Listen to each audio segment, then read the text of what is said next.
China is throwing a huge party to celebrate one of its biggest experiments in engaging with the world, its Belt and Road Initiative. Officials and leaders from all over the globe are in Beijing attending a high-level summit marking the BRI's 10th anniversary. Russian President Vladimir Putin and Hungarian Prime Minister Viktor Orban have arrived, and the Taliban government will also attend. Chinese media is awash with coverage of the BRI's achievements, including a 6-part documentary on state TV. A signature policy of President Xi Jinping, the BRI is aimed at stitching China closer to the world through investments and infrastructure projects, with an unprecedented glut of cash pumped into nearly 150 countries. China boasts it has transformed the world, and it is not wrong. But Beijing's massive gamble hasn't entirely gone the way it had hoped. Was it worth it? A win-win economic success. From the moment the BRI was unveiled in 2013 with comparisons to the ancient Silk Road, it was clear China had sprawling ambitions. Belt refers to overland routes connecting China to Europe through Central Asia, as well as to South Asia and Southeast Asia, while road denotes a maritime network linking China to major ports through Asia to Africa and Europe. It started off with heavy state-driven investment into hard infrastructure abroad. Most of the estimated $1 has been poured into energy and transport projects such as power plants and railways. Beijing touted this as an economic win-win. It told other countries these investments would stimulate development, while at home it sold the BRI as a way to help Chinese companies boost the economy and burnish the country's reputation. It had limited success in meeting some goals, such as internationalizing the UN and solving Chinese companies' overcapacities. But China reaped a huge economic benefit in trade. A slew of agreements brought access to more resources such as oil, gas, and minerals, especially as the RI's focus widened to include Africa, South America, and the Middle East. About $19, 1 cent of goods were traded between China and BRI countries in the past decade. It's about Chinese state-owned enterprises going abroad. To help facilitate the flow of resources that China needs, said Jacob Gunter, a senior analyst at the Mercator Institute for China Studies. It's also about expanding and developing export markets as alternatives to the liberal developed world. This diversification has become crucial at a time when China faces greater tensions with the West and their allies. Take soybeans, for example. China, the world's biggest importer, used to rely heavily on the US for supplies. But a tariff war with Washington forced Beijing to turn to South American sources, especially Brazil, estimated to be the region's largest recipient of BRI funding.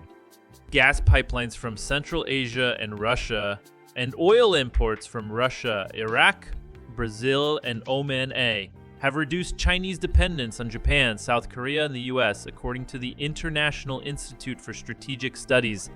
Debt trap diplomacy.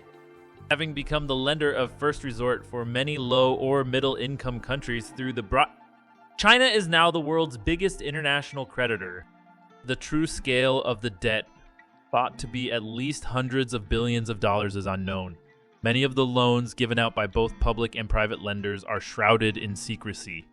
Now from Sri Lanka and the Maldives to Laos and Kenya, countries are struggling with BRI debt. This puts the Chinese government in a tight spot. A real estate crisis and liberal borrowing by local governments has already created a debt bomb domestically. It's estimated to run into trillions of dollars. A sluggish post-COVID economy and record youth unemployment have not helped. China has restructured BRI loans, extended deadlines, and forked out an estimated $240 ban to help borrowers make payments on time, but it has refused to cancel the debt. For China to simultaneously engage in debt write-downs overseas while domestic economic issues are not fully resolved. It will be politically challenging internally to promote that, said Christoph Netofil, founding director of the Green Finance and Development Center, which tracks BRI spending.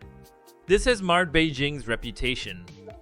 Some critics accuse China of engaging in debt trap diplomacy by luring poorer countries to sign up for expensive projects so that Beijing could eventually seize control of assets put up as collateral.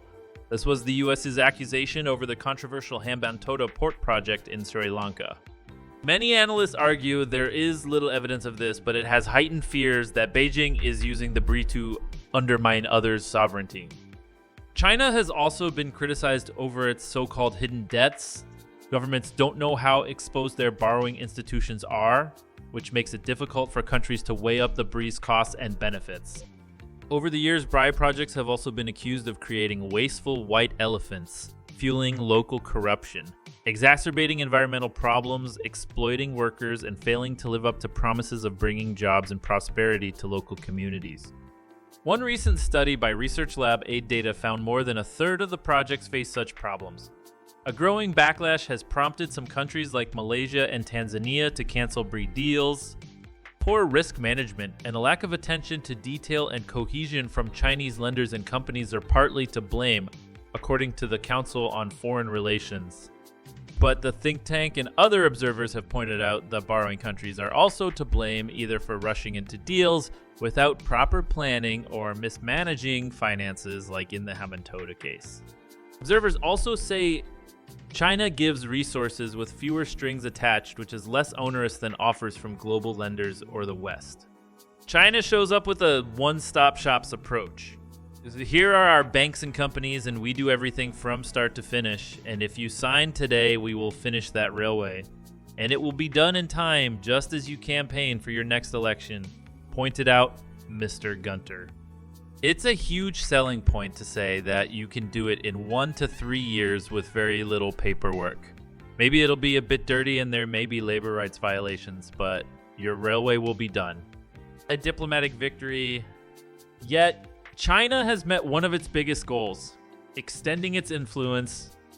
It is not just through railways and highways that China has created connections. Beijing projects soft power and positions itself as a leader in the global south, paying for thousands of Chinese university scholarships, cultural exchange programs, and Confucius institutes. The expansion of the BRICS trading bloc too has been credited to China. Pew Research found that in the past decade, many middle-income countries have increasingly favorable attitudes towards China, including Mexico, Argentina, South Africa, Kenya, and Nigeria. Mr. Gunter noted that increasingly countries in the global south do not wish to choose sides in the US-China rivalry. China hasn't flipped many countries from a Western orientation, but the fact it has moved the needle to a middle ground, that is already a huge diplomatic victory for Beijing, he said. But observers have also raised concerns of possible economic coercion, where foreign governments feel pressured to follow Beijing's agenda or risk China pulling out investment. One Aid Data study of Chinese state-owned entities' loans to foreign governments found contract clauses that potentially allow the lenders to influence debtors' domestic and foreign policies. In the UN, China has corralled other states into temporary coalitions to oppose measures critical of Beijing, while participation in the BRI has led several EU members to block or water down policies critical of China, pointed out the ISIS. The think tank also said the BRI has become one of China's main instruments in its diplomatic isolation of Taiwan. Many nations that have shifted recognition from Taiwan to China in the past decade are BRI funding recipients, it noted. In Southeast Asia, Cambodia has consistently resisted condemnation of China's actions in the South China Sea, while Laos and Thailand have been criticized for arresting or allowing the abduction of Chinese activists wanted by Beijing. Small and beautiful. China now recognizes some things need to change. Beijing preaches the mantra of small and beautiful, where, through low investment, high-yield projects, the BRI can have more relevance. Examples given by state media include bamboo and rattan weaving programs in Liberia, biogas technology projects in Tonga and Samoa, and promoting mushroom growing technology in Fiji, Papua New Guinea, and Rwanda. China has also announced a new digital Silk Road focused on telecommunication and digital infrastructure.